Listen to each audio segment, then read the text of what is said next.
चलिए तो देखते हैं अब क्वेश्चन नंबर 2। तो question number 2 of 13.2 exercise class 10 volume and surface area, देखते हैं क्या है। तो क्वेश्चन को पढ़ते हैं पहले ध्यान से।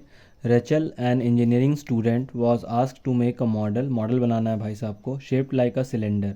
यहाँ से देखिए क्वेश्चन पकड़ना है। Shaped like a cylinder with to cons attached at its two ends, मतलब एक सिलेंडर शेप का है। ठीक है, इस टाइप का शेप है, मैं बता देता हूँ। इस टाइप का शेप है ना, ये सिलेंड्रिकल शेप हो गया आपका। ठीक है, और इसके दोनों एंड्स पे ऐसे करके कोन अटैच्ड है। ठीक है, कोन क्या है, अटैच्ड है। ये मॉडल हो गया आपका। ठीक है, अब इसके डायमेंशंस के बारे में देखते हैं क्या दिया हुआ है।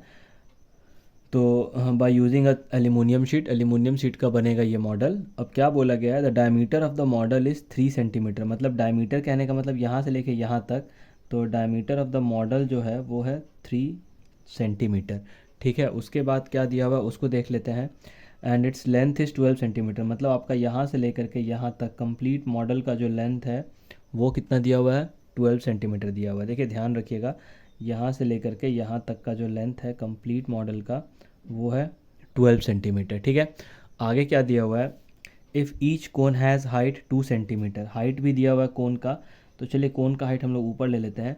यहाँ से लेके यहाँ तक 2 सेंटीमीटर है, और यहाँ से लेके यहाँ तक भी 2 सेंटीमीटर है। ठीक है, तो आप ऐसे समझिए, 2 सेंटीमीटर कोन का हो गया, मैं फिगर के अंदर लिख रहा हूँ। 2 सेंटीमीटर इस पार्ट का हो गया, 2 सेंटीमीटर इस पार्ट का हो गया, और टोटल लंबाई कितना था, तो 12 था। तो 12 में से 2 गया 10, और इधर 10 में से 2 गया 8, मतलब अगर आप 12 में से 4 घटा दोगे तो 8 सेंटीमीटर बचेगा। ठीक है, तो ये 8 सेंटीमीटर जो हो गया ये क्या हो गया आपका। तो फटाफट हम लोग यहाँ लिख देते हैं, radius of cylinder, radius of cylinder कितना मिल गया आपको, 3/2 सेंटीमीटर। मैं 3/2 क्यों लिखा हूँ, देखो क्योंकि यहाँ से लेके यहाँ तक का जो लेंथ है ना, वो डायमीटर जो है, चाहे वो कोन का हो चाहे वो सिलेंडर का हो, वो 3 दिया हुआ, तो उसके हिसाब से रेडियस हो गया 3/2। उसी तरह रेडियस ऑफ कोन जो हो जाएगा, कोन का भी जो रेडियस होगा ना वो सेम हो जाएगा, क्योंकि वो भी उसी में अटैच्ड है, तो 3/2 सेंटीमीटर। अब हाइट ऑफ कोन जो होगा, हाइट ऑफ कोन कितना दिया हुआ है, 2 सेंटीमीटर। क्या दिया हुआ है, 2 सेंटीमीटर। ठीक है, और हाइट ऑफ सिलेंडर जो हो जाएगा आपका, क्या हो जाएगा, हाइट ऑफ सिलेंडर वो हो जाएगा 8 सेंटीमीटर। कितना हो जाएगा, 8 सेंटीमीटर।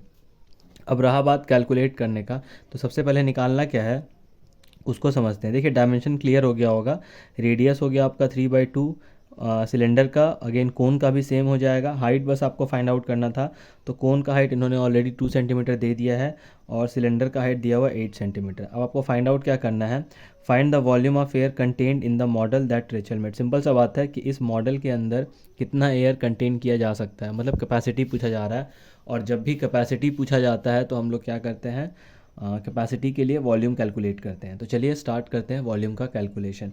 ठीक है, तो वॉल्यूम कैलकुलेट करना बहुत ही आसान है, तो एक एक करके समझते हैं वॉल्यूम कैसे कैलकुलेट होगा।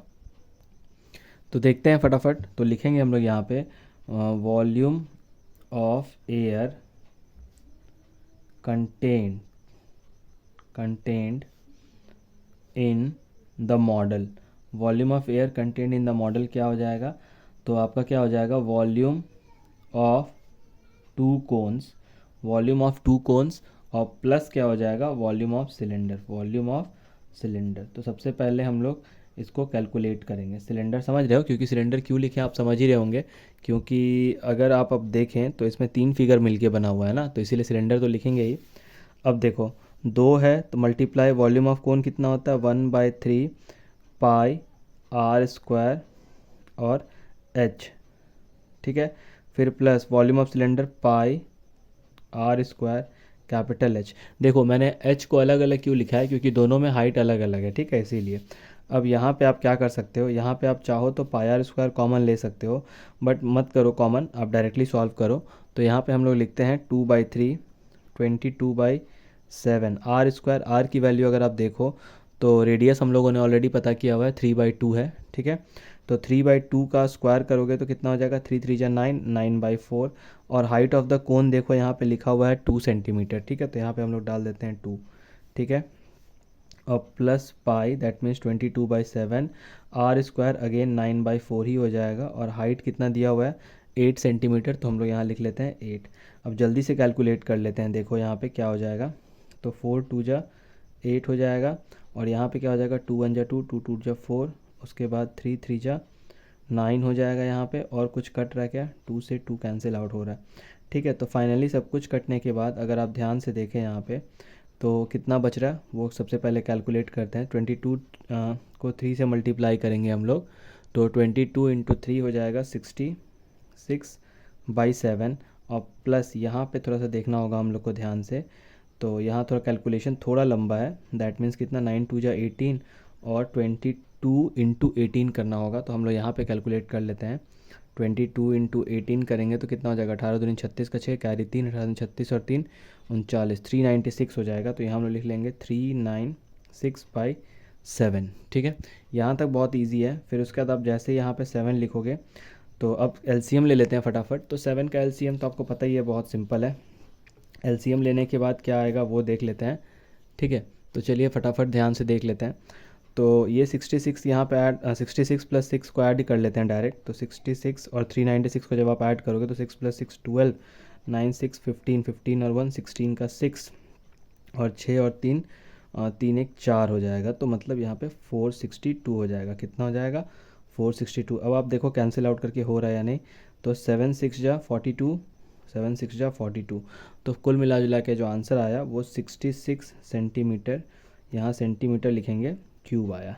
ठीक है, किया क्या है हम लोगों ने, सिंपल कैलकुलेशन है, volume of cones plus volume of cylinder. तो वॉल्यूम ऑफ सिलेंडर कैसे निकालें, पाई का वैल्यू हम लोगों ने पुट कर दिया, सारा चीज़ वैल्यू पुट करके निकाल दिया गया है। आप चाहें इसमें तो कॉमन लेकर के भी निकाल सकते हैं। यहाँ से πr² आप कॉमन कर लोगे और यहाँ से भी आप क्या कॉमन कर लोगे, πr² कॉमन कर लोगे। उसके बाद फिर आप यहाँ पे 2/3 h + h करके वहाँ से भी आप डायरेक्टली चाहो तो निकाल सकते हो।